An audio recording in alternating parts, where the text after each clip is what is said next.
Hello, everyone, and welcome back to the Talent League Titan series. I'm Uncooked, and I'm joined by Rick and Morty over there.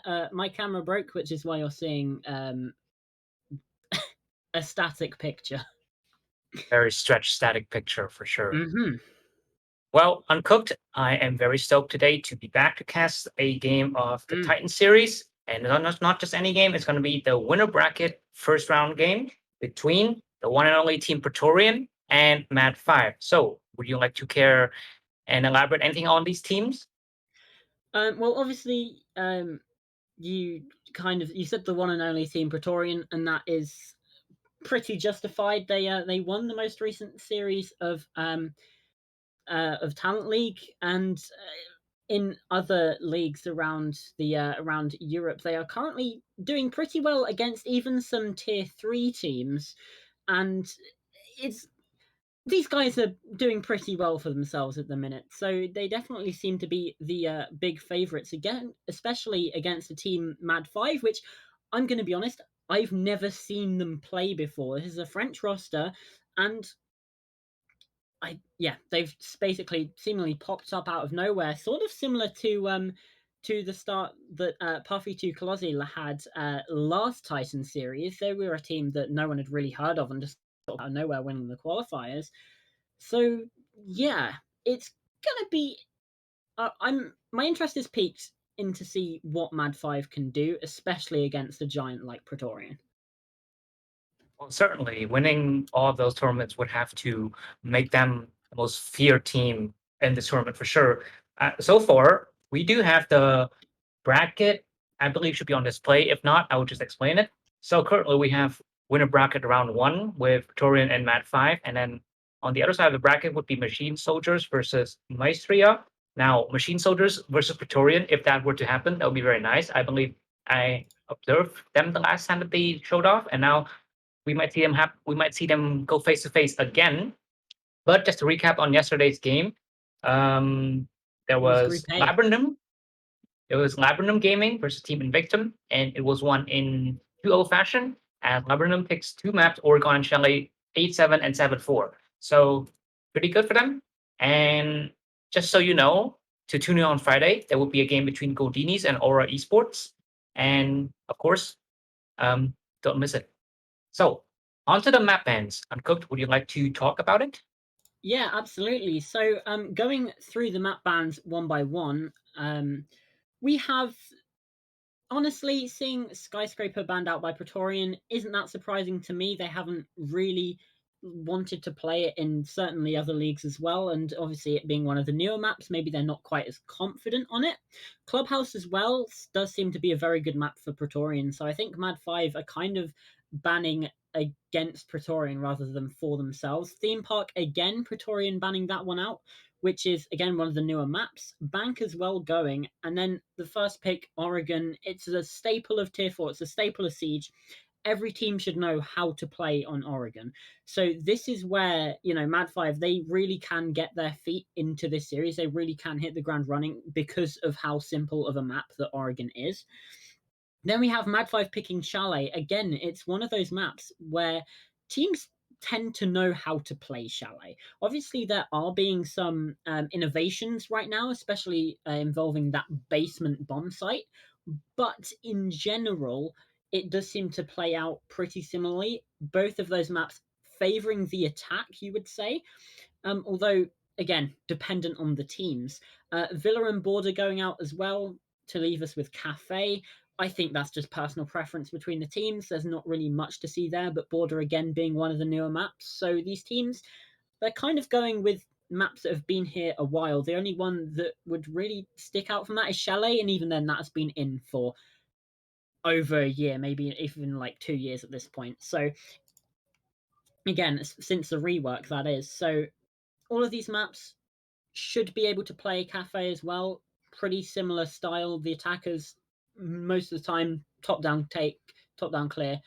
That's what you'll be seeing about 90% of the time on Cafe, should we get there. So, yeah, pretty standard maps, and I think this is probably the best possible outcome for MaD5 just because of how simple these maps are.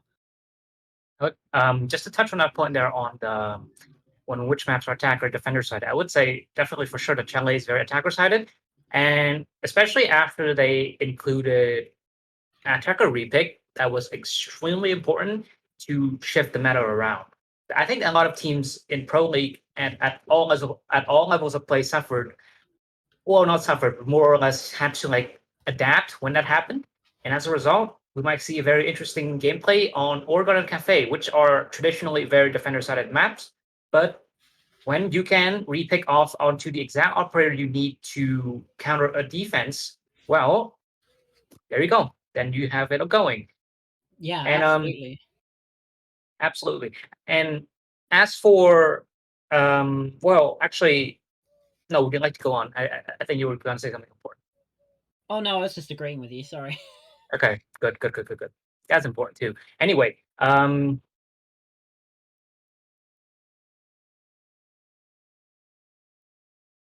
would just also like to touch upon the fact that, well, we already know that this has happened for a very long time now, but all of the operators who release and new seasons are now able to be played right on the first day of the season, which means we should see Sense in play. But so far, it's interesting that no one has actually used that operator yet whatsoever. So it is a bit disheartening, I would say. But I would say that there's good reason for it. But either way, it is very exciting to see that we now have all the operators in the game.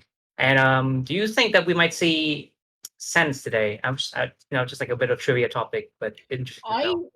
think that Pretorian are going to try some pretty interesting stuff in the game today, which we should be getting into fairly shortly. So yeah, like I say, I reckon they're going to be trying some interesting stuff. We might see the sense, just because again, we don't really know what to expect out of MaD5. Pretorian probably in their heads think we've got this in the bag. I wouldn't blame them for thinking that. Obviously, you can't be too safe, but it could be, sorry, excuse me, could be an opportunity to try out some new stuff and to sort of have an official but also scrim like environment for Pretorian, and it could work out pretty well for them. Definitely. And speaking of operators, we have finally gotten into the game after I think about a 20-minute delay, but it should be no issue. Now we're going to be heading straight into the operator bans. First to go would be Thatcher. Well, was anyone really surprised? Nope. Are you surprised? No, of course not. Nope. No one's surprised. Always Probably banned, staple Finker as ban. well. I think it was like an 80% ban rate Yeah. then. So yeah, I think you might be Finker or right. Maverick, that's my prediction. Finker, Finka, Maverick, Maverick, and possibly or even Jackal or Nomad.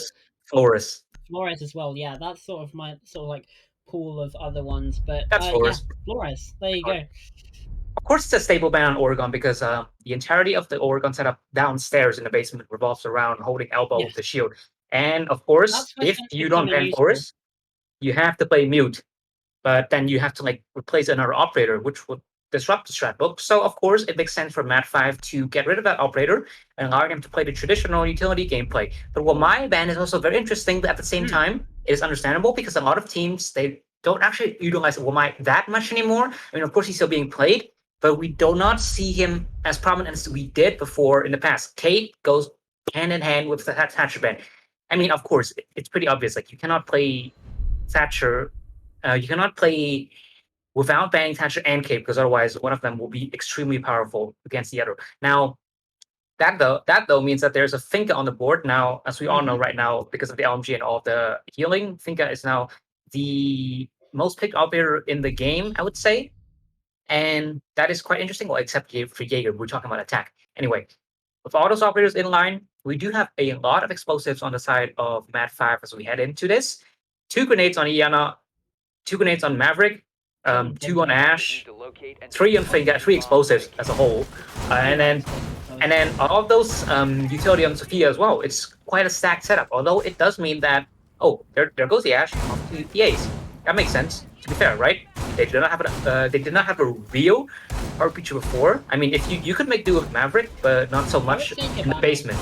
Better for basement than I would say instead of having an Ace Maverick, you would play an Ace Hibana. That would be my personal pick for basement, just because if you look, you have a hatch in laundry, you have or hatch above laundry, you have a hatch above freezer, you have a hatch above e-box.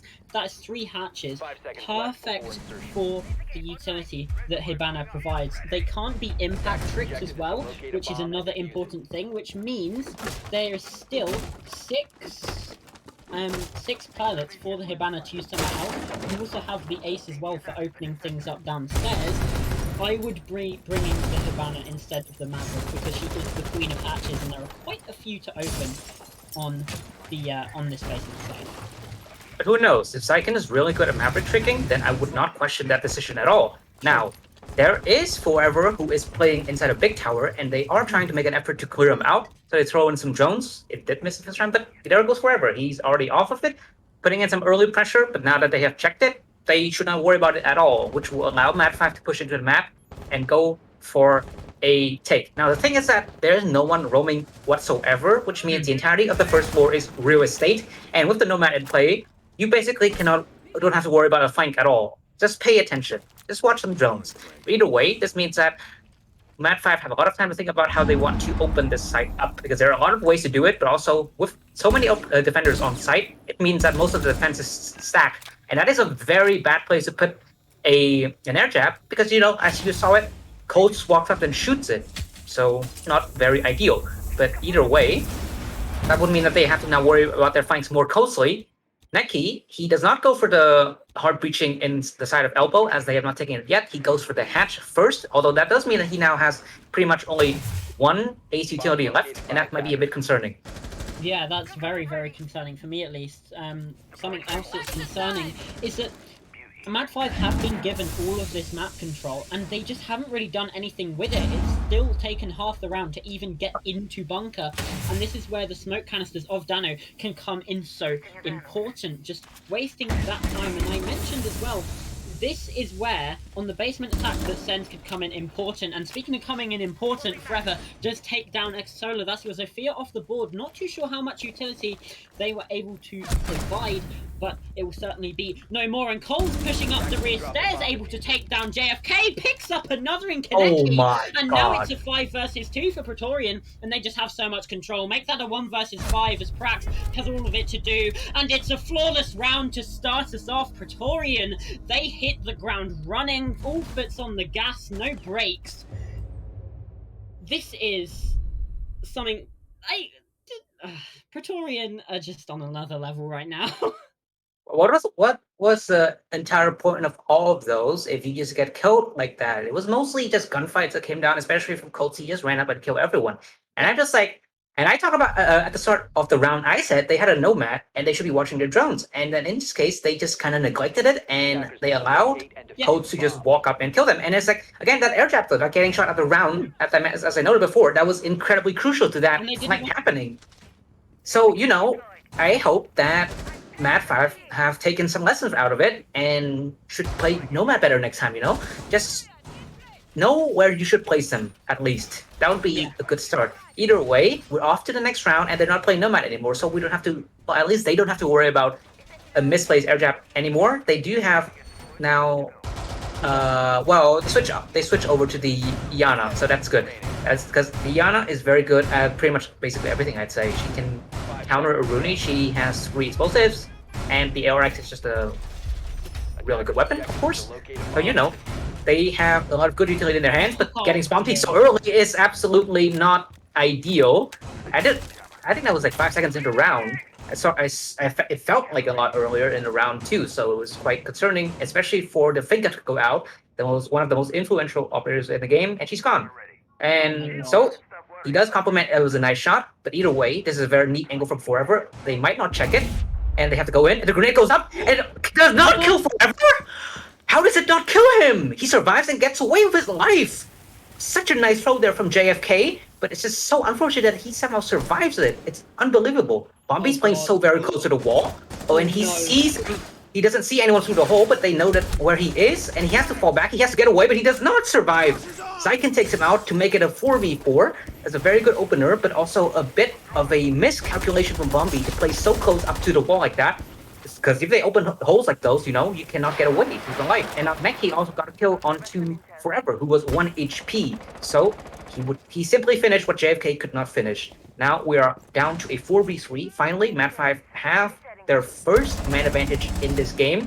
To be fair, it's only been 2 rounds, but it's a good change of pace after they got flawless last time. Yeah, absolutely, and it's good to see that Pretorian, even though it hasn't worked out in this round, they are getting a bit more aggressive in the map, because obviously we saw that they didn't really have those they didn't really roam last round. It was sort of just like a bit of pressure, and then they sprung up as like a trap. But now 2 versus 2, they have to hold down this site, because the attacker repick has forced these defenders to get more aggressive out in the map, because if you just stay on the bomb site and just defend, the attackers, they can read your setup and they can just dismantle it perfectly. So we're looking to see MaD5, they have done a good job at doing this, and Pretorian, their roam presence hasn't really been that successful in this round. And we've certainly seen it be good from them before, which means it's something that needs to be worked on. They're definitely not perfect. Solar now trying and find an angle with this LMG. Definitely very powerful. They've got to try and reclaim this diffuser. It's now a 2 versus 2 thanks to the massive work of both Rafa and Coles. And a bit of a misuse of utility as well, Rick. Certainly. And now the thing is, they are locked out until the last 10 seconds of the round due to that smoke grenade, which is very crucial, forcing JFK to finally rotate over to Attic where no one currently is. So they would have to watch their backs. But the thing is, the rotation is reinforced. That doesn't change anything now, because JFK would have to still funnel in through the side of the attic door. And now they have to find a way to get this diffuser down. But the smoke is slowly eating away at Solar's HP. They have to push, and they have 10 seconds. And they're holding those angles. But they are tucked in very close. And this was now up to JFK to get the win. But they got him! Cult of the double! Especially with the impact grenade. So incredibly influential to get them that win. Both of them with that one impact grenade and the shot from the MP5. That was such a quick ending to the round. It barely almost did not notice what happened there. But Pretorian, again, they were in a 2v4 and they just won the round again. It's just incredible. Well, that is the power, that is the prowess that this Spanish side have. Just able to win that 2v4 like it was an absolutely nothing. It seemed like a cakewalk for him. Those impact grenades, so crucial, because of course Solar was the one planting as well. And if that diffuser goes down, it's certainly a very different story. But Coles comes up big in the 1 versus 2 to claim that one for them. Now they're going down to their tertiary, which they've elected to go to this meeting bomb site. And obviously with this tertiary bomb site, it is more like personal preference whether these teams go for the meeting or the dining, because both of these teams, both these sites even, are fairly equal. I would say that it's a bit easier to defend on this meeting site, because you can hold it from above. You can hold the angles that you can hold are less isolated, whereas in the dining site, obviously for instance tower, you're out on an island, you're just playing your life in that situation, whereas on this one you can drop down the hatch, you can escape, there's more different stairwells you can go down. It's a lot safer and a lot more calculated, but it means that the attackers can use that against you.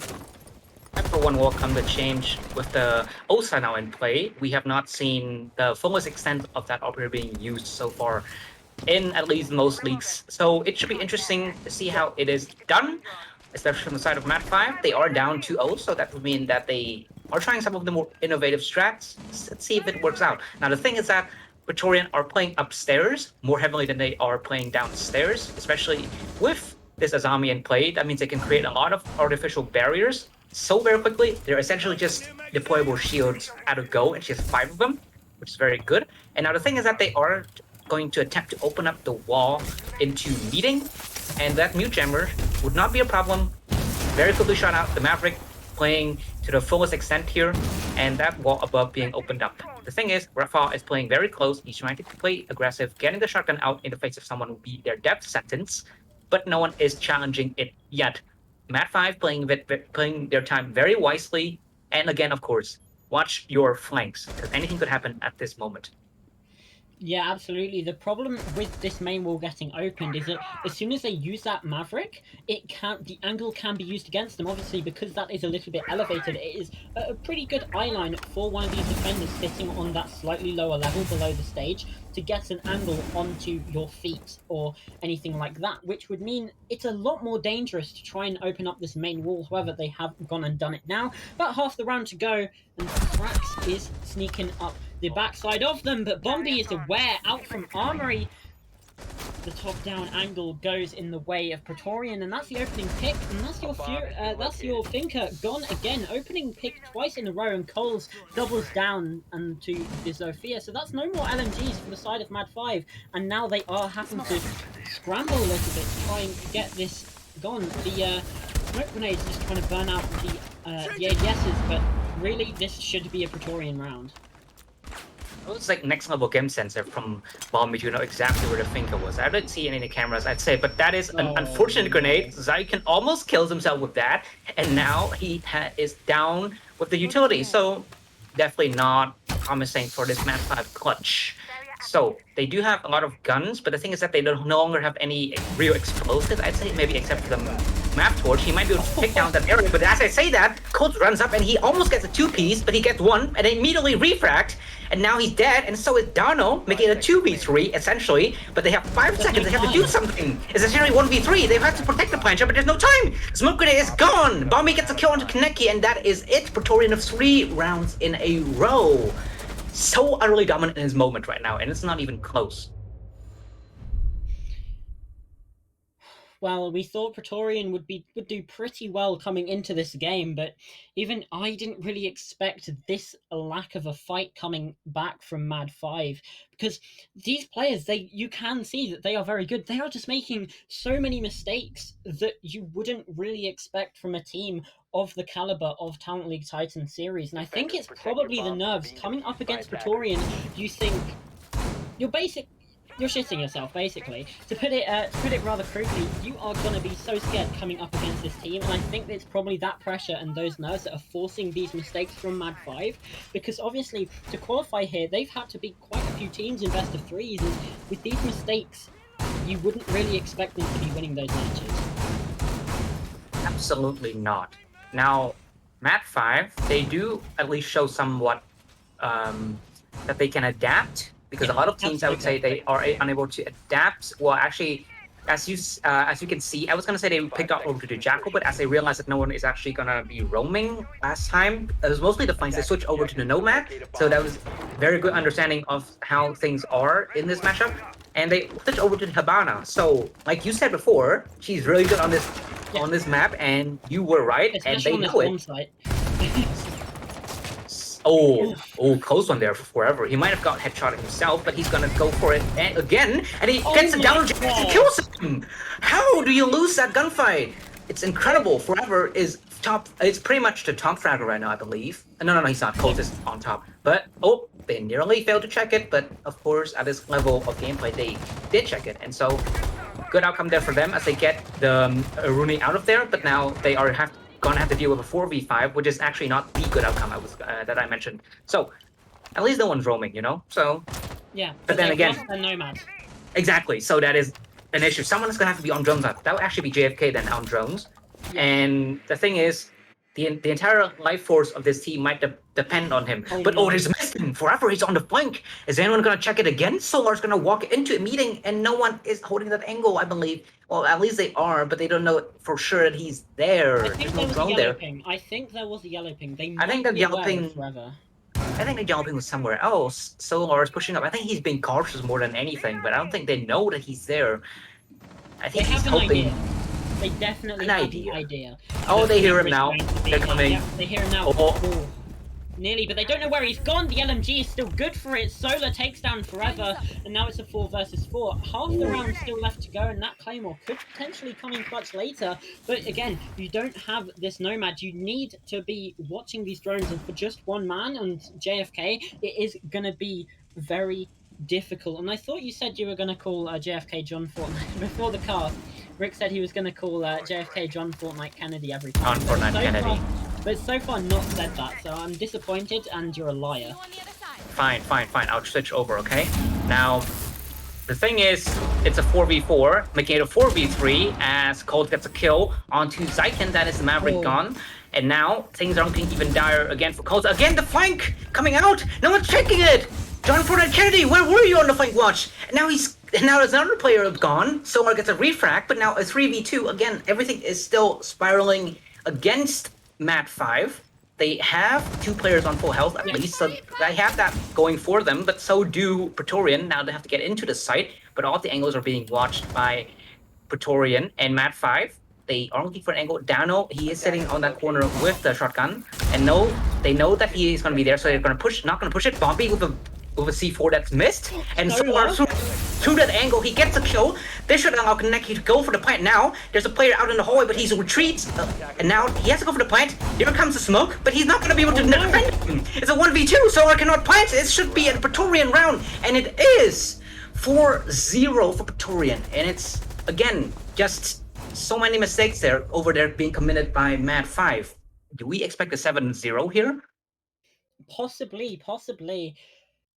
And again, there's just no time for MaD5 on this basement attack. We saw it in round 1, and we saw it there again in round 4. They just left themselves with no time to actually do anything, and that led to the chaos, to the scramble that allowed Coles to get up those tower stairs, get a kill, rotate back down, and go back down to blue. Because of how little time there was left, the comms are going to be scrambled, they're going to be chaotic, they're going to be panicked. And Pretorian, they take advantage and Coles. 9-1. Absolutely ridiculous. Insane. Right? He's got higher than 2 KDR right now, looking at it statistically. And you're looking at the side of MaD5. Your thinker is going 0-4. Hey guys. What? Yeah, I meant you. Sorry. Anyway, I was saying, hey guys, listen. There's a little thing you could do to potentially win the round, I would say, and it's personally for John Fortnite Kennedy at least. Don't get spawn peeked by an DMR at the start of the round. You know, you have drones on it. I think they have drones on it. And here comes Lord again. He's going to go for a third, I think a 4th spawn peek in a row this time now. I think he's spawn peeked every single round, and he's still getting fragged, which is like absurd, you know.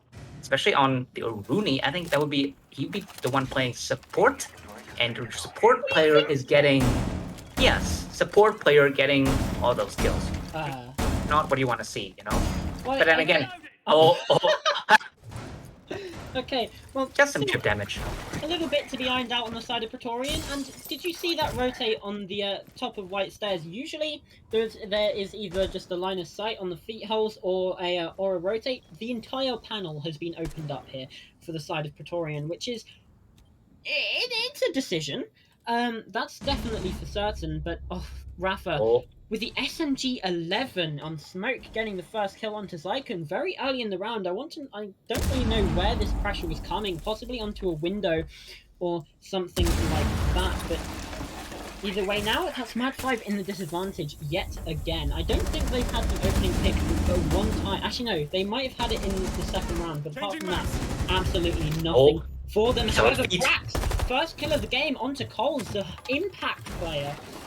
For Pretorian, taken out this early, not able to find anything in this round, which is really going to be massive for MaD5. They're in that they're equal in man count now. Half the round still left to go. They have time. They can do this if they play it smart and play it well.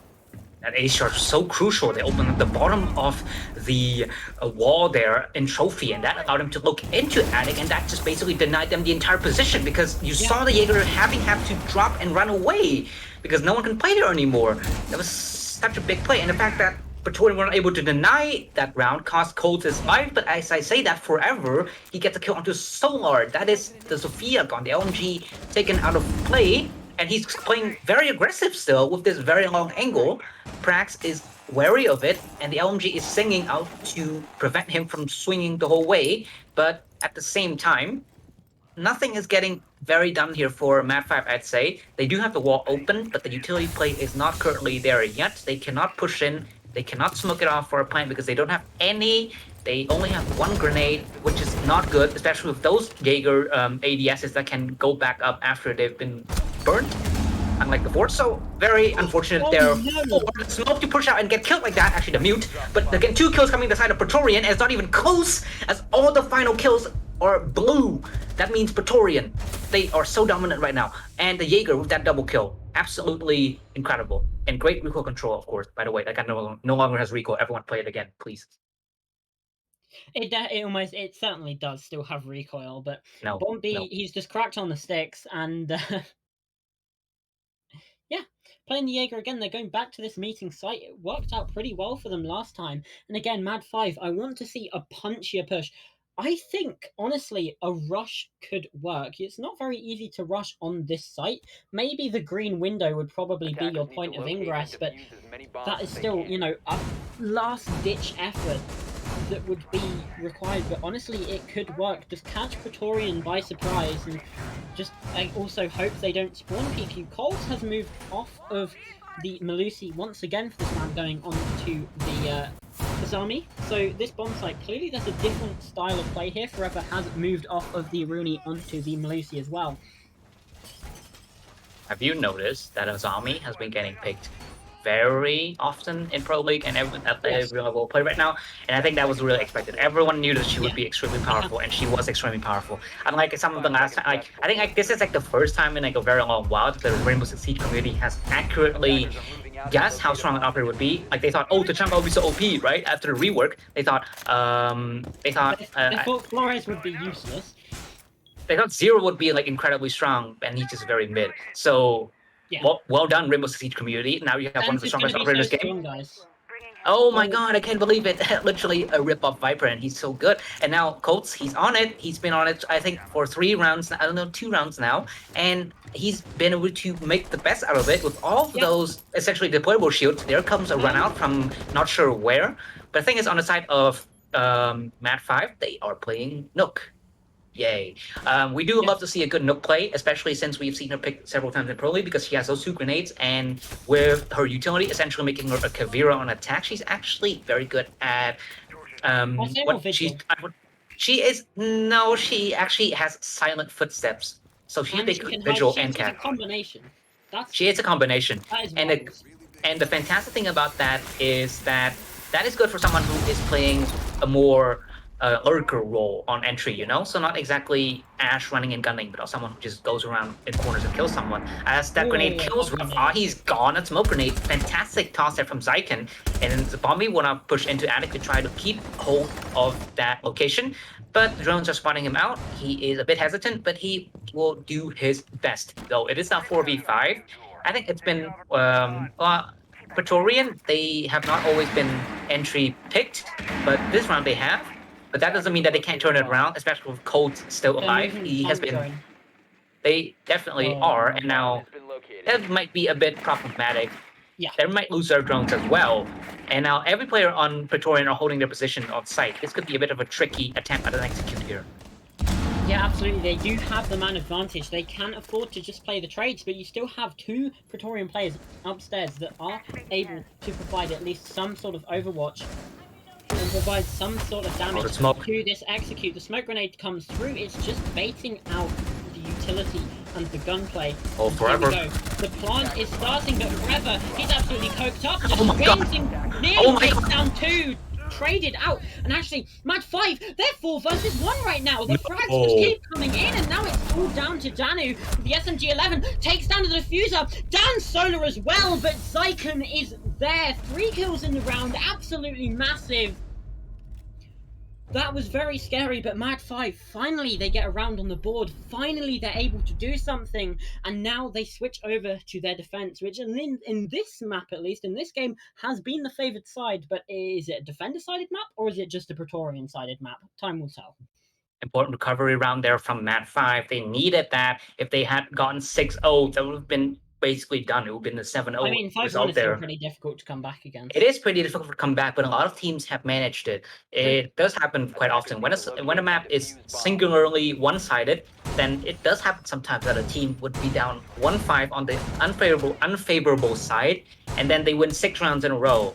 I mean, it has happened to me before, so I'm like very scarred about it, and I think about it a lot of times. Either way, there is the potential there for MaD5 to make a comeback. and they are playing a lot more different operators compared to what Pretorian did. So there's no Melusi. Instead, they have the Valkyrie. Valkyrie, like I did not say that before yet, but I will say that Valkyrie is very strong even without the ability to throw cams outside for extended periods of time. So do not discount her at all.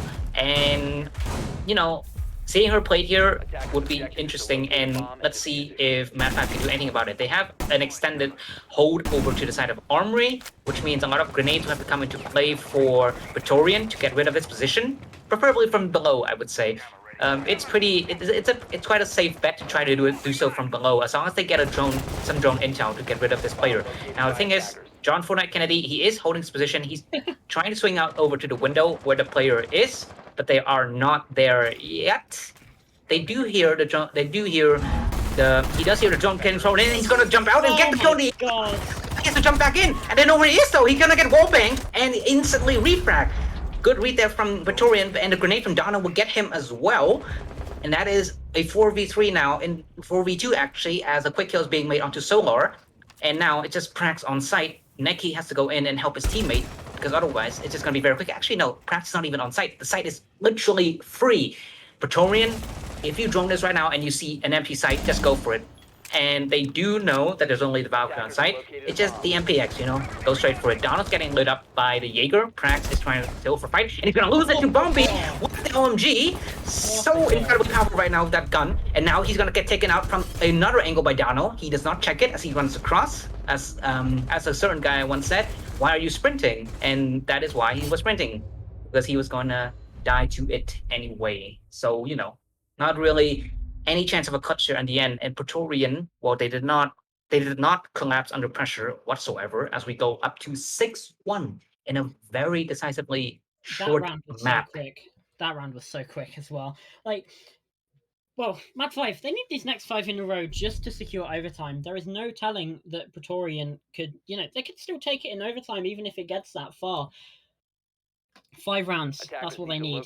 One mistake, one slip up, and their hopes are gone. Obviously, this is Pretorian's map pick, so you would expect them to be pretty confident, but MaD5 haven't really put up much of a fight. They've been close, they've had that one round, but apart from that, you've seen 4 players left alive, 5 players left alive, sometimes even 3 on Pretorian, and that's about it. They're not able to kill even half of the enemy players in most of the rounds that they play. You start to worry. You start to go, okay, and if you're MaD5, maybe you start to look towards Chalet and think, what can we do there? Pretorian, they're going to be starting out on the defense on Chalet. That's the side they chose, because obviously, like we said, this was Pretorian's map pick, Chalet is MaD5's map pick. So, yeah, Pretorian, they just start on defense. No. I think I don't think Pretorian picked defense on Chalet. I think MaD5 picked attack on defense. Well, Pretorian picked defender to start. Oh, right, because it was the map. Oh, yeah, right, because it was the map. Okay, but the thing is that is a bit of a questionable decision, because Chalet is an attacker-sided map, so I was really taken aback by that, and I really was convinced that Pretorian did not pick defense, because who would do that anyway, right? And the thing is, that should be interesting then. I mean, they're clearly confident. I mean, if they're getting 5 rounds in the defense on Oregon, even 4 rounds on the defense or 3 is still pretty good on a map that you would say is attacker-sided. So honestly, I think they have reason to be confident, especially if they can get up to a lead on the non-favored side. The mental of MaD5 is going to be pretty shot after that point. And obviously, these maps, Chalet and Oregon especially, are 2 of these maps that really depend on which teams are playing.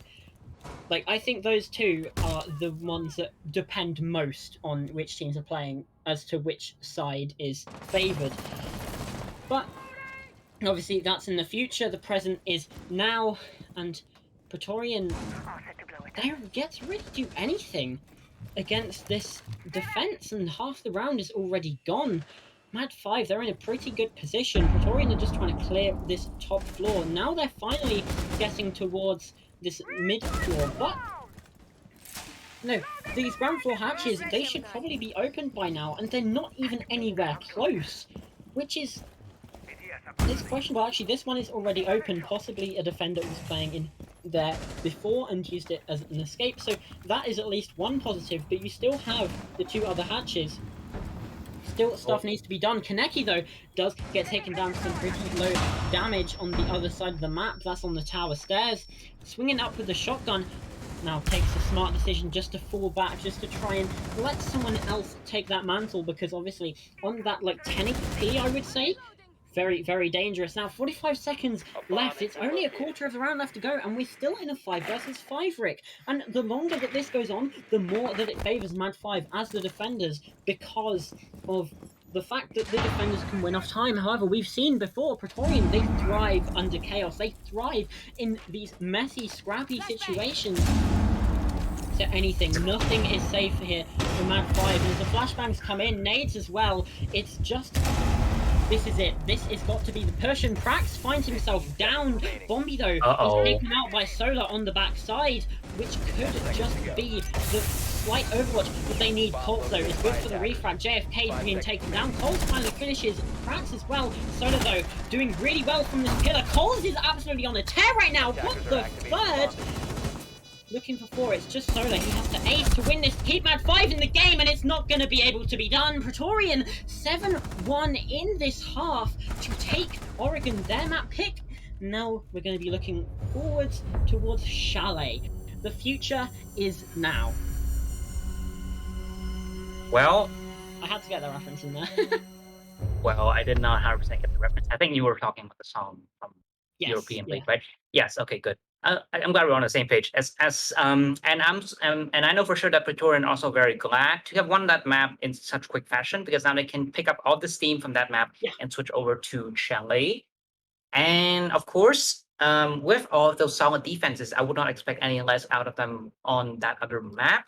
But if MaD5 picked that map, then there is a reason for them to do so. They must be at least more refined on that map than they are on Oregon from the looks of it so far. So I would be excited to see what they bring out for the map. But until then, we do have a 10-minute break, so don't go anywhere yet. We'll be right back with Game 2 of today's Winner Bracket Finals.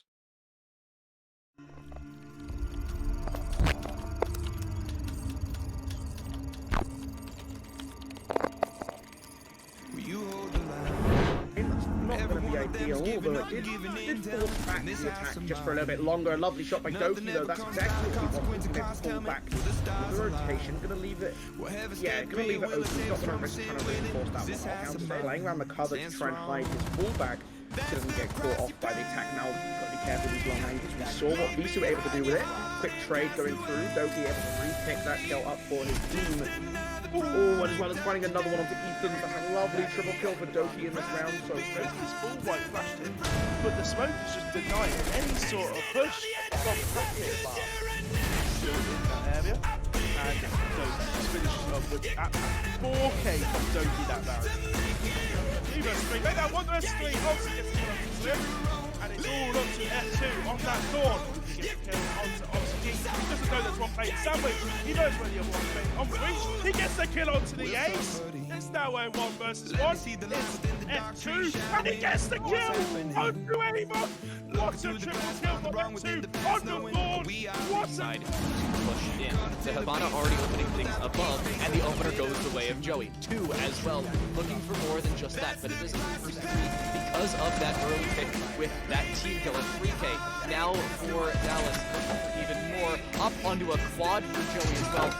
Bobby, 1 versus 2. There's the first, no second for you. It's Joey with the ace. Vivid take the opener. The multi-dimensional attack, the catalyst for their success, and the Canadian pulling out the ace.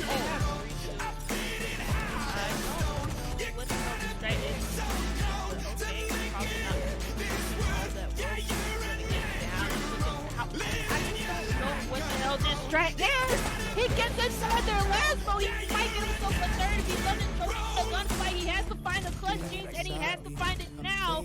QVG have just thrown the ball! There's no way they lose that round, and it is! There is a way they lose the round, and it is Lasmo to be that way. Loud esports out of nothing! That the smoke has actually been taken out, which was the one vital point you needed, the one thing you want. And that's going to be a kill onto Jaeger, almost a plus kill onto the lead, but not quite as big shot. Especially with 29 seconds remaining, there's going to be drop the kill all of the time. Well, the thing that is out of this is no more, there's no more. But there's going to be a kill transfer over to the Hibana. The two out of the beginning. It's a 1v2 situation. Most time is there. So what will learn from the Baby Shark? He gets another kill. That's triple onto the head. He needs to get one more. And will he be able to do it? As he actually gets it. And that's going to be quad kill and a clutch from the Rooney player. What do the fuse in hand?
Hey, and welcome back to Talent League Winner Bracket Finals Round 1 between Pretorian and MaD5. If you missed the last game, Pretorian won it decisively 7-1.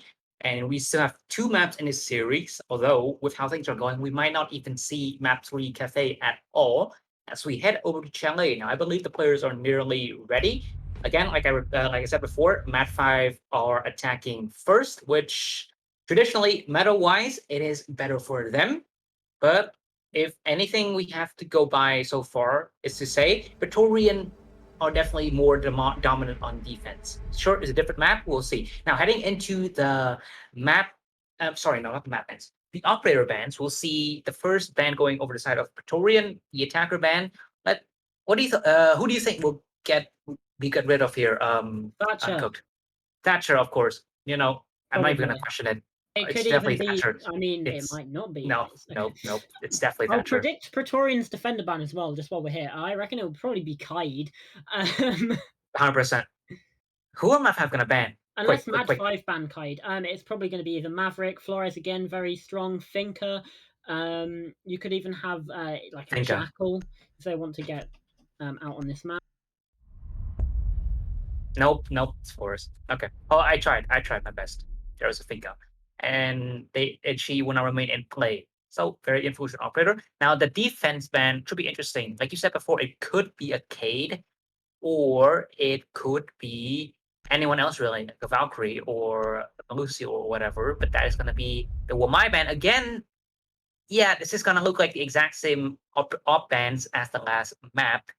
Which, of course, you can always go that way, but sometimes there are ops that you can ban on certain maps that are way more influential. For example, on Clubhouse, you ban Maverick and Habana. Those are the mainstay bans on that specific map, you know? So sometimes you gotta adapt. In this case, back. MaD5 don't necessarily think they have to. So heading into the first round, should be interesting to see what the attacker and defender compositions are. Oh, look at that. Thorn. Is that what you okay, Prax flashing Yes. with Blitz as well. Certainly very interesting to settle on the Finker in the end. Alibi coming out for Coles as well. Certainly not one of the operators we saw them pick inside of map 1 Oregon, but again, it's a similar operator to the Malusi, really, where you kind of pick it really for the gun, maybe has a shield as well, which is helpful. 3 shields actually for Pretorian, although being on the bar gaming, is definitely very useful because you'll probably have one at the top of those blue stairs. You can see them in the top left of the building. You'll have one on the mezzanine, which is sort of like in the bottom right of your screen right now, looking towards that big double door, and then possibly one on the bomb site as well. Definitely one on the bomb side. The smoke would be the one to play behind that shield, and he would be the one to prevent any kind of rush. Should MaD5 be like, oh, they're all upstairs, let's go straight for site, okay? And so far, we'll see if that happens or not. Either way, MaD5 do have quite a traditional attacker lineup, except for the Twitch, which now sees more play. She was played last map, and she does get played more now often in Pro League, especially because of the smoke grenades and the jumping drone, and the fact that she has 2 drones. But either way, we'll see if that happens or not. Actually, 3 drones. Here comes the push in from Prax. He goes in as the Finka straight into the kitchen. No one is there. He has free reign, and now his teammates will drone ahead of him and should allow him to take the upstairs. This is pretty standard for an attack as you take the side of the bedroom. Ooh, here's a Chico peek from the Thorn. The gun is very powerful, but if he does not hit the shots, then he will be dead. Especially on that rappel, which is very hard to see from the inside. Yeah, absolutely. And Forever taken out straight away. If there's one thing for sure, it's that the first map loss have not taken away the confidence of MaD5. If anything, they look even a little bit more confident than that first map, really rushing in, really getting into the faces of Pretorian, although they have slowed down a little now just to gather a bit more intel. Coles is in such an important position in library as well. They need to be able to grab this intel, which they have now done, which will allow them to, again, get that explosive push and that explosive energy that they need. Oh, very risky angle being held by Cold. If anyone swings this, they need to check it, they need to drone it out, otherwise he could actually get a very nice headshot just with a gun that has one of the highest RPMs in the game. And these positions are still being held very solidly by Pretorian. They have not buckled these players out of their places yet. Prax is aware of the angle that was being held by the Alibi, and he's trying to deter him out of it with the LMG. The grenade is going to be mistossed and just wasted. And so that is some utility just now gone from the side of MaD5, but not that one grenade, as it takes up the shield on top of Mezzanine. Whoever's pushing up, but a grenade should kill him, and it does. Prax gets that one, at least not a mistoss this time, and now they have full upstairs control 1 minute in. Holtz is gonna have to back down into the basement. He might have gotten caught, he almost could have gotten caught out there, but he did not. And so the control is now firmly in the hands of MaD5 with 2 grenades. Holtz is gone. They knew exactly where he was, and he gets punished for it. 3v5, and Bombi is also spotted on the flank. They actually are watching the flank drones. And now this should be very dangerous for Bombi to move up to. This is going to be so dangerous, though. Zyken, he's checking it. Rafa gets Solar. Look at the time. There's only 30 seconds left. Rafa does take down Solar as well. And now it's in such a more difficult position. JFK takes down one, and now it is just Bombi caught out on that flank. Like you mentioned, watched the cameras, knew what was going on. And then the second round in this series for MaD5, but crucially, it's their map pick, and it is the first round of this map. We could be going to a map 3. Obviously, that's a very wild accusation to make. That's very wild to put out there straight away, but this is a lot better from MaD5, and they do seem to be reading Pretorian really well on Chalet. Definitely praise go out to the players on MaD5 who play the support roles. I think I might have been JFK. He was on Nomad last time, so I think he's someone who plays generally some of that flank watch role a bit, I'd say. So if he was the one who was on drone, then yes. You honor it, They definitely learned a lesson. You definitely got to give them praise for that. They learned a lesson. That flank watch was so crucial to preventing Bombi from getting anything done. Because if they did not check that, it could have been like several kills for him. Either way, though, in the end there, even without the flank watch, right, most of the MaD5 players still outdueled players on Pretorian quite handedly on their entry into the site. I think it was a 1v4 in the end there, which does say a lot. Could have been a flawless round, but not so. Not to be, but again, 4 players alive is quite impressive. Now, the same setup is going to be attempted by Pretorian, except they switch from the Thorn over to the Azami. And you know why? Because Azami only has 1 shield. No. Thorn only has 1 shield, Azami has 5. Yeah.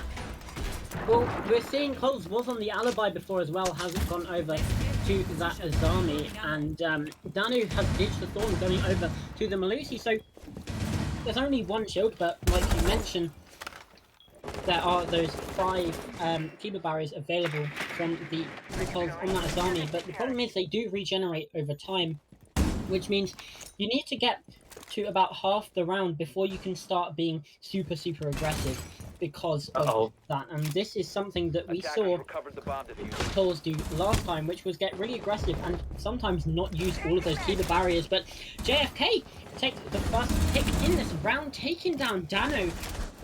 That's your Malusi gone. That's the MP5, very strong weapon off the board. However, in terms of the utility, not quite as dangerous. And here comes a swing. Forever's better for it, though. Prax goes down. The LMG not quite able to hit that mark. And now, 1 minute gone. We're sitting equal man count, 4 versus 4. But Aroni is so powerful. It has one of the highest RPMs on defense. It still hits a headshot and win against an LMG of all guns. So Prax, he is gone. That makes it a 4v4. Very good outcome there for Pretorian at least, because on defense, if you have at least a trade against a kill on an entry, then you are set. Now comes the hard part for MaD5. They have to clear out so much of this utility, but with every single grenade tossed at them, Azami has 2 more of those knives that she can throw to create more Kiba barriers. There it is, you hear the explosion, you hear the crack of the barricade, but you can make more. These positions are so solidified, it's not even close there. MaD5 have to play to the best of their utility here, but they don't have that many grenades anymore. They have 3 flashes, yeah. They have at least 1 of the impact grenade and 1 grenade. And maybe like Gone 6, I think, still on the side of John Fortnite Kennedy, but that is about it. So that may be a very dire situation here for MaD5 and could be very bad. Here comes the last grenade, and that should be it. That should also be the last impact grenade on the side of... Actually, no, it's not. It has 1 more impact grenade. He is expecting the flash from his teammate, and it does get rid of the shield. The players from Pretorian finally buckled out of their positions. Yeah. Cole's here inside the library, just having to be forced back, not quite taking the drop, but is right next to this hatch, so can take that opportunity when the time comes. 30 seconds left to go there now, and we saw MaD5 take a while on their attack in round 1, and their gun skill isn't quite helping them this time. Pretorian, they're just playing a little bit smarter, a little bit safer, and it means that MaD5 do not have much time to do this at all. Advantage really is on the side of Pretorian. But here comes in JFK, trying to get this pick, but it doesn't happen. Bombi runs in, and it's 2 more kills for Pretorian, leaving it all down to Kaneki. 5 seconds left. This is practically unwinnable. Not even able to find Forever inside of still alive, saving the KD, but in the end, Pretorian, they're just better. Whoa, save the op, as I always say. And now 1-1 is a very good scoreline for Pretorian. They learned from their mistakes on their initial bar gaming defense. Now they switch over to kitchen. And as you've noticed, they have not gone for the basement yet because they know basement is terrible. It is one of the worst sites in pretty much the entire game, as a lot of people say. So far, we will see them go over to kitchen dining with the Warden in play, and again, the Thorn back into rotation, which is quite interesting. They have some Warden now on the side of the Mute, but I do not reckon that would be enough at all. And I mean, usually, most teams would just clear it out anyway, so it's not even going to be remotely an issue for MaD5. Now, the question is how MaD5 will clear them out. They are switching over from the Iana to the Nook, so very quiet, very sneaky. Roamers on Pretorian, beware. And there is a defense upstairs, I believe. They are setting it up so. Warden roaming a bit. I don't think he's actually roaming, he's just helping the reinforcement here. Although, so far, looking pretty good now for Pretorian heading into this round, I'd say. Because MaD5, they do not know how Pretorian exactly would defend this site, so they have to learn it from scratch. If they lose this first round, it's at least a learning experience for them. Yeah. Absolutely. And I am actually going to disagree with you here, Rick. I think the kitchen is actually a worse site than the basement, because at least it is now in tier 1 play. The defenders have gone quite proficient at defending that basement site, and it's forced these different pushes, these innovations, going more towards the trench and the wine cellar side of things, whereas kitchen, there's just so much vertical. The defenders have to keep hold of this, otherwise they basically lose. And when attacking this bomb site, the top floor, there's a reason that teams go to bar first. It's because defending this top floor is very, very difficult unless you have someone below. However, that is the bomb site here, which means you're going to have less players above, making it a lot easier to hold for MaD5, especially if they have the superior gun skill. One player in that corner next to the rotation. They have to check it. If they don't, that's going to be problematic. Now, Thermite drops down. I believe he's going to be going for the site wall. And with all this control above, that should not be an issue. They do have to fight Guaches, and Colts is going to go for the peak. And he's going to be out in the open, but he gets away with his life. Have they checked it yet? But no! He's going to go for a bad rotation, and Solar catches him, Colts. He was so influential in the last game. He's now 0-2.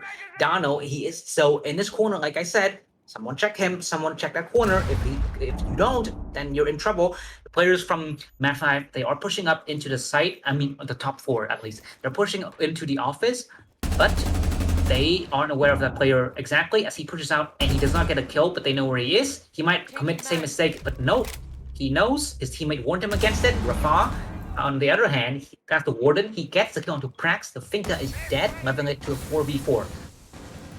Yeah, Prax only really having impact in that first round where he got 2 kills. Apart from that, there's been pretty much mute from that Finka player, which again isn't very ideal, but still a winnable position for MaD5. They do have to get a bit of a wiggle on though. 30 seconds left. Pretorian are doing really well at just stalling out the attack from MaD5, and Bombi is still below as well, just to catch any late rotations, although it doesn't look like they will come. Danu takes out Solar, and that is now looking very dire. The top floor still in the hands of Pretorian and MaD5. One's upstairs. They're having to push in, and C4 upstairs, going up. Bombi and Rafa the swing as well. why not take down 2, I guess? Rather stepping up as well as the other players on Pretorian. And there you go. I said no one's upstairs because without that control, it was basically round over. Pretorian got that round the moment they gave up the control upstairs. But then even then, they did not even need any of that vertical control. They literally peeked and killed every single member of MaD5 as they scrambled to get into the site. The C4 from below was very predictable, but MaD5 did not do anything about it. So they are now finally on the back foot. And I did say that this map is attacker-sided, but Pretorian, they are proving otherwise. Now, we are going to the top floor, so things might be different. We will see how that progresses. But so far, looking good for Pretorian. They are playing the Aruni, so that would of course combine with a Jaeger and Lucy burn a lot of utility on the side of MaD5 because they don't actually have that many explosives. A lot of teams actually bring 5 operators with grenades, but not MaD5 in this case. They only have about 6 or 7, I'd say. Most of them are flashes and smokes, but at the same time, I'd make the argument that flashes and smokes are very good for your executes, but you gotta play them correctly. Yeah, and that's the thing. MaD5, are they capable of playing this correctly? Because, like I mentioned, they only have 4. You do have some Gon 6s, you do have those impacts from Zofia, but they don't really count as grenades. You don't really have the same amount of control and killing power as you do with the frag grenades, which is really what you're going to be looking for with those grenades. That is the main impact that they are going to have. So yeah, only bringing 4. You do have the knock from JFK, which, like we mentioned in that last map, when Pretorian picked the knock, very, very good operator, sort of like a Vigil and Kavira combined all in one. If they can manage to sneak up the backside, get a cheeky couple of kills, that would pretty much cripple the Pretorian defense. Well, I thought he was going to jump out there, but he didn't. However, on the other side of the map, Rafa is soaking up so much damage, but at the same time, he's having impact by forcing the Finka to move out of that position with those fire grenades, which have been buffed in recent times, and he is seeing a lot more play recently. But oh, bad rotation from Kofi, almost gets caught out again, but he actually finally gets finished off by Prax. But what a peek up there from the Chunka, and Bobby gets a kill with the MP5 as well. And now we are into, well, they took away all the color TV, guys, because now we're in black and white. Or never mind. But the thing is, it's now a 3v4 as Pretorian pick up 2 quick kills to finish off MaD5's pretty much the entire attack, I'd say, because that is most of the explosive utilities so far, and that means it is now very low chance for MaD5 to actually win this attack, I would say, because so much of it is still up and standing for Pretorian. They have to get rid of all that utility with nothing. That is not good. Yeah, absolutely. Vertical nade from JFK does connect with the mute jammers, I think, so that allows this wall to be opened up. Still a minute left to go, so it's all right time. Probably want it open a little bit earlier, but still definitely possible, especially with Coles being dead as well. Only the 1-man disadvantage. Definitely winnable for MaD5, but once again, they need to get a wiggle on. They need to start moving, because otherwise it's going to be pretty difficult to actually do anything. 40 seconds left to go now as the flashbangs come into Piano, and Forever, though, takes down Zyken when throwing the flash. Perfect, the first one did not quite go far enough, and that's Forever with a second onto JFK. It's all down to Kaneki, and well, it doesn't look very possible, to be honest. 4v1, they know where he is, gets the first kill with that gun, so much damage, but now he's going to get flanked, and Bobby gets a kill. But Pretorian now finally proving why they are the last season's Titan champions. They are absolutely dominant right now, and looking to make a quick one out of this, well, actually semi-final winner bracket run. Oh, there it is. Bar Gaming. We're back to Bar Gaming. There we go. And it's been 2 rounds. Now, I would expect the exact same defense from Pretorian because it worked out for them. So nothing really new, and to be fair, there's not really that many ways to innovate around this site anyway. So, you know, they will play the same way. And the interesting thing is to see how MaD5 adapt to it, you know? So far they have not brought any new operators from their previous lineups. They still have the Nook and the Twitch, and that's about it. But in the face of the Azami, you have to bring as many grenades as you humanly could. And in this case, it's not that many, unfortunately. So I would expect MaD5 to struggle in this round again. But anything can happen in Rainbow Six Siege. So surprise me, MaD5.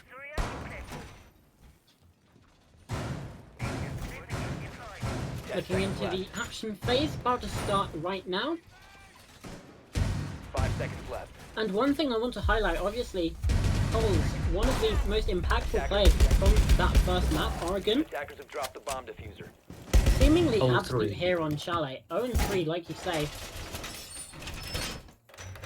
To be fair, you can't always rack out. Exactly, but I think for Pretorian, if Coles awakens here, because obviously we've seen Rafa really stepping into the limelight, especially playing these operators such as Smoke. If Coles starts to join in, and Danu as well, who is doing pretty well, Pretorian just look unstoppable. And really, that's one of the things. If Coles and Danu start firing on all cylinders like the rest of Pretorian, MaD5 may as well just uninstall the game at this point, because Pretorian, they are this team, they have this reputation for a very, very good reason, and that is simply because they are the best in Talent League. And for MaD5 coming up against this, you can't really help but say that this is going to be playing a factor. Forever. Nearly almost taken out there. Forever could have made it a 4v5 for his team, but he survived with no damage whatsoever, no real damage to say. And now you see those Azamis coming into effect. They are being used to set up all those defense spots on the top floor. He has to waste all of those smoke grenades, and for what really? Now they are not going to be of any effect in the late round. They're going to have to rely on their slow fragging prowess later on if they want to go for a quick execute. The grenades are slowly being used, but there is JFK, I believe, that was just on the flank watch now. He was checking again for Bombi to make a move, but I think if anything, Bombi learned his lesson. And as I say that, he gets a kill onto Zyken from below. He does not even need to leave the site or go anywhere to do so. There is the Hibana gone. Now, I would say that she's not too influential if he's already gotten the wall inside of Office open. But of course, that is still a player and 3 flash grenades and that type 89. So not a good idea there to die. At least not his idea anyway. Then the Sophia is now trying to pinch the Azami on that rappel. They need to get rid of that Azami barrier as well. They see a scrap of his shoulder, I believe. But he will get away scot-free. Oh, there it is! And he's gonna get caught off guard! That was so quick there! What a shot there from Solar, or I believe whoever it was. Actually, I think it was Prax on the Gonstick to get rid of it quickly. Dono is gone. JFK gets him before ever gets a refrag, and making it a 3v3. And now MaD5 have top floor control, but they don't have to hatch anymore. And Hibana suddenly now becomes extremely important to have saved that round, and now she's gone. So not very good at all for MaD5. They have to find another way to push in, or at least get an entry. There is Neki on the staircase. I think he suspects someone to be in that closet, but no one is there. And that Melusi Banshee will stop him from pushing in. 10 seconds, he has to go do something, but he cannot get in. He has the diffuser as well, and he's gonna get shot. That's it. That's the round. Every single kill go the way of Pretorian, but even if it didn't, that was the diffuser on the ground outside of the site with 2 seconds left. There was nothing for MaD5 to do. Pretorian 4-1 up. After being pretty much massacred in the first round, they have pulled out a Uno reverse card. That's it, 4-1.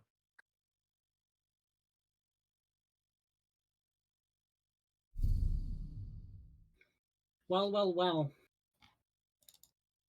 Pretorian, To be fair, right, to be fair, right, it's basically like a flip of the last map where MaD5 got their very first round on the last round of the first half, and now they're not gonna get any more rounds for this half, I would say, because now I think their mental is shot, uncooked.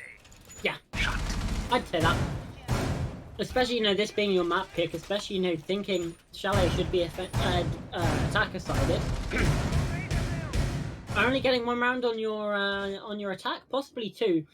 But yeah, Pretorian, they've definitely etched themselves into the brain of MaD5. Which is, that's good from them. That is what we want to see from this so dominant team. They are proving it here in Titan Series, not letting themselves be taken out, and they are playing this very, very seriously. I incorrectly hypothesized at the start of this.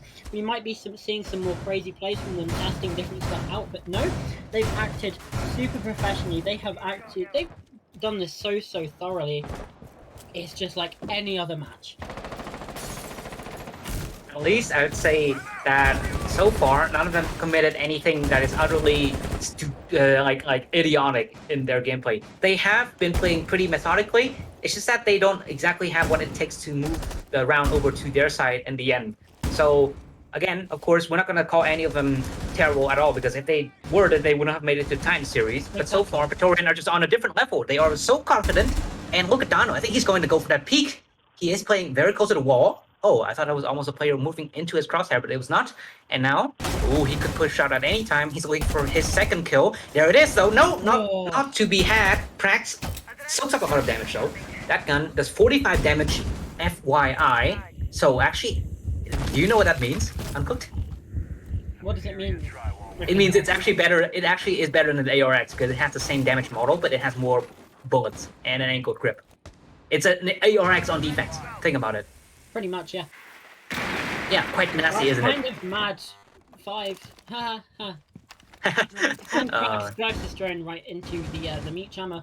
So yeah, not the greatest. A little bit sloppy, you would say, but again, when you're playing against Pretorian, the nerves you must be feeling, that's kind of expected at this point, and this is where Pretorian's reputation really starts to help more than hinder them, because it's acting sort of like a sixth man. However, they're now down to 5 in that instance, because Prax takes out Danu, and now man disadvantage for Pretorian. It's a very good start. They could be looking to get the second round, but Rafa takes out JFK. Now, once again, we're back at this man equal. And 1 minute left to go. MaD5, they've got to do something. The site wall is open. They've got to start baiting for this plant now, because we still have the C4 from Rafa. We still have the impact grenade from Coles. We still have all 3 smoke grenades for Forever. All of this plant denial needs to get used now, and well, that's a good start. That's a good start. Good sign. Coles goes down on that top floor with 40 seconds left to go. The nade confirms him out. But Bombi, the refrags. Pretorian are just playing this so well with these refrags, but they need to now get up in there. First, get up in the faces, and Bombi looks like he's going to try to get round the backside.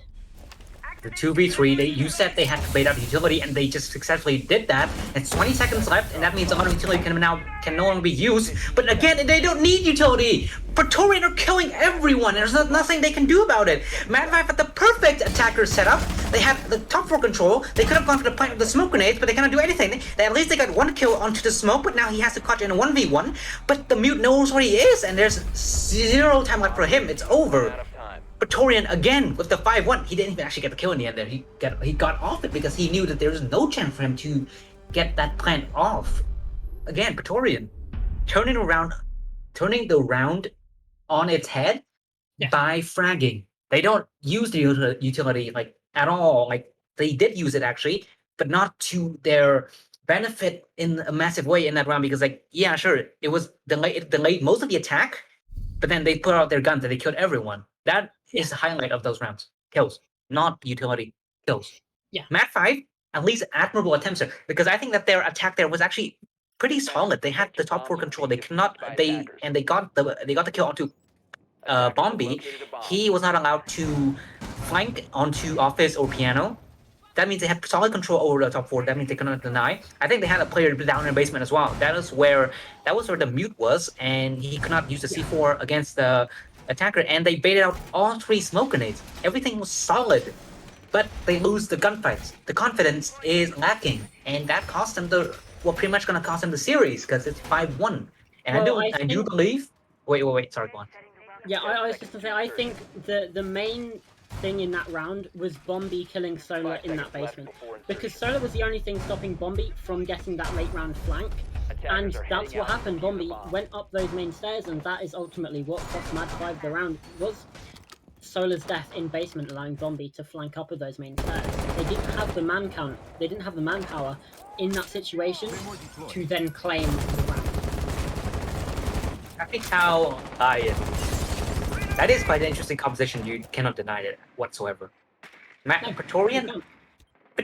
I mean, you don't play those ops most of the time in Pro League at all. mostly Finca or that stuff. There is a Finca on board, but not Capital. And so He doesn't have Pretorian, FG though. he does have oh yeah, I mean, to be fair, he is the only attacker, 3-speed attacker with an LMG. It actually does make him like the strongest 3-speed on attack, theoretically speaking, in terms of guns. But but otherwise, Utility is lacking, yeah. utility is actually really good if you know how to use it properly. But again, it's just that it's always a bit situational because of the player. It's always dependent on the player. So that's why it's situational. Now the thing is, Pretorian, they have not made too much progress yet. It's only been 1 minute, and he nearly loses a gunfight to the Malusi, but they trade damage. Bombi is 1 HP, I would say, and that is not anything particularly good or bad yet for both of these teams, because now they don't. None of them have a leg up over each other. They're both on the same amount of HP, and nothing is really being done about this defense on the side of Mezzanine. So here comes the jump in from Pretorian, or at least from Colts. He is 0-5. And he's trying to help his teammate flush out JFK, but the arrow misses. Wait a minute, the arrow misses. He can still play in his position. They thought he might have dropped or something, but he is still here. It's barely touching him. This is not good at all. But on the other hand, Dano gets a kill, so that is good. But I think they know that he's still stuck in his corner, which makes it very good for them to flush him out. Here comes Rever. The nade is going to go over the top of the cabinet, and this is where He's got off. He's got away. The fire ran out. Catastrophically misplayed that by Pretorian. They still have that man advantage, but they have just allowed that player to get away, which is massive. Because MaD5, they could be down 3 versus 5 right now, but they're not. And with 45 seconds left to go, Pretorian, they need to start doing something here. Coles with such a killer angle though. That 1 pixel could be all that's needed, but no. Solo, I think that is. It gets away, and JFK, after escaping, takes down Dano on that sledge, and now it's an equal man count. 25 seconds left to go. Kanuki is taken out quite low, and Forever finishes that one off. Here comes Refrag. Prax.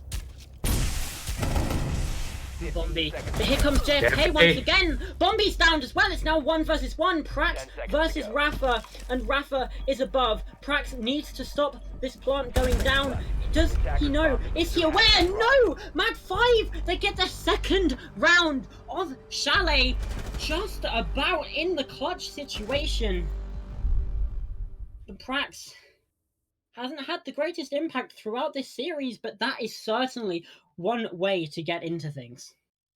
JFK decided to do a reverse of his namesake in that round. Instead of getting shot in the head, he shot 2 people in the head and put up a heck of a performance there to save that round for his team. Those 2 kills were very, very crucial in the end there. And of course, in the end, it was Prax who got that clutch, but it was enabled by JFK playing on the Aruni. So that round, MaD5, very well played there in the end. I would say that they did lose most of their players, but then again, so did Pretorian. But the thing is that as long as they can rectify those, I mean, at least they're now getting some more confidence. It's now 5-2, so they are building some momentum and push this one forward. Pretorian, I think that just put a bit of a halt immediately to their advance. So now MaD5 might be the one favorite to get this round. We'll see how that pans out. So far, they're going to go over to Kitchen, which is the site that you thought was the, well, you said, you said it was the worst site on this map, correct?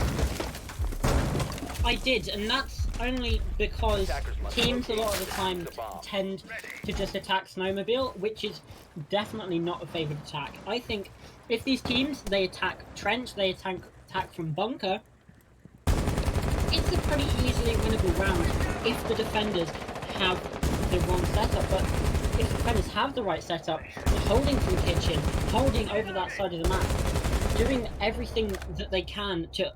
Okay, I thought that was Coles then. I was like, hold on a minute, how has he done that? But no, Rafa from the main door repel takes down Kaneki. Frostmats are going to be down still, at least I should hope that they're not in pocket this late into the action phase, but they know of Solar's position as well.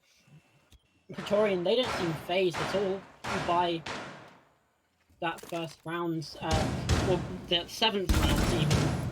No loss. They don't seem phased. They don't seem particularly bothered. They're just going to keep going how they started. And, well, they've got an opening pick. Kaneki is down, like we said. Yana's pushing up there. He was going to go for an aggressive play, but he was more cautious to that. He knew better. And now they're gonna try to open up the off-base wall, which should be pretty much free real estate. Now they're gonna push in over to the side of the kitchen wall, or rather, I believe, dining wall. Ooh, JFK, he's playing very up close up here. I think he knows that someone is outside on the balcony on the side of Fluke, but he's not gonna push out of it yet. Oh, that shotgun, he's gonna get flashed. Is anyone checking? He might be susceptible to a swing here, but he's gonna push out with the SMG-11, though that is not the best gun for long-range gunfights. He's gonna have to be aware. Oh, here comes a jump down. He does not see it though. Oh, he missed it. And now the player outside of Fluke is gone, I believe. And JFK does not get flashed, but I think he knows that a player is close by on the wall. He's gonna go for peek. He knows he's gonna get shot. No, he's gonna get a shot, and he's gonna put down on 1 HP. And he's gonna Okay, he stepped up from the last map, and now he's gonna be put down to 1 HP though, but at least he's holding this position solidly for his team. That is crucial, but now it's gonna be Bombi getting killed. Oh, actually, it's a trade onto Solar, and now 3v3. The attack on Pretorian getting halted, but JFK is gonna get taken out by a grenade from below. They knew where he was, and they put it to the best use. 2v3. But the thing is, the smoke grenade, there's only one more smoke grenade, and they have that shield. The thing is, that OSA shield is gonna be so crucial, because there's no impact grenade to deny it. They can go for a straight plant if they don't have any more smoke grenades. It's gonna be so very bad for them. And here comes the shield. They can put it down. He's gonna go for the plant. He's gonna at least waste one more smoke. Actually, the smoke is not there. Oh, they have to go for it now. They don't have any more time. Pretorian, you don't have any more time. Go for it already. But here comes the push out from the defenders. Practice in a 1v1. There comes the PDW9. He cannot get a shot, but he does! Forever! Saves the round for Pretorian. That was almost around there for MaD5, but Prax made a wrong peek there at the last second, and Forever, he saves it despite a bad play with the diffuser being down behind them. They save it. That was unreal. 6-2 now for Pretorian. I said the MaD5 might have gotten the round there at the start because they had the momentum. They looked like that. They almost had the momentum there, but then Pretorian just clutches it, and that is done. They are shot. Their mental is gone. This is gonna be a Pretorian map, I would say, unless MaD5 can pull off like a really crazy comeback. Which, you know, like, I mean, I know you're a BDS fan, like a really big BDS fan. You saw how they came back, right, from a 6-1, I think, last week, and then they still lost it. Yeah, exactly like this, and they still lost it, but at least they tried, right? So it could still happen for MaD5. MaD5 had to play the best siege we've ever seen here to even make it happen, though, because Pretorian are a top tier team. So. When you're up against a team that is currently beating tier 3 teams regularly, week by week, you have to play some of the best siege of your life in this situation. And MaD5, like, Prax did not need to peek there. There were 3 seconds left on that timer. And I think he was a bit scared about getting pushed in those last 3 seconds, because like if he got pushed there and killed, and like if he sat down and like waited for the push and he got killed, like being basically idle, I think that would have been a lot worse for his mental. So he went for the play that he thought was the right one. And I don't blame him. Actually, I think he was just trying to get out of there and waste that time. Unfortunately, the thing that actually saved that round for Pretorian is the fact that they didn't have the diffuser, which is kind of ridiculous when you think about it. It's kind of backwards, but because player was not planting because they didn't have the diffuser, they just had to watch, which is Prax hoped that they would be head down in that boop, boop, boop, boop, boop animation, but it just wasn't to be. This library attack, they're gonna try to find a way to push over to the main site. So far, they have not gotten anything out of it yet. It's only been 1 minute, so Pretorian have plenty of time, but are they aware of this Aruni from below? I think they are. They saw those holes. They saw the Aruni move past. They know that she's down here.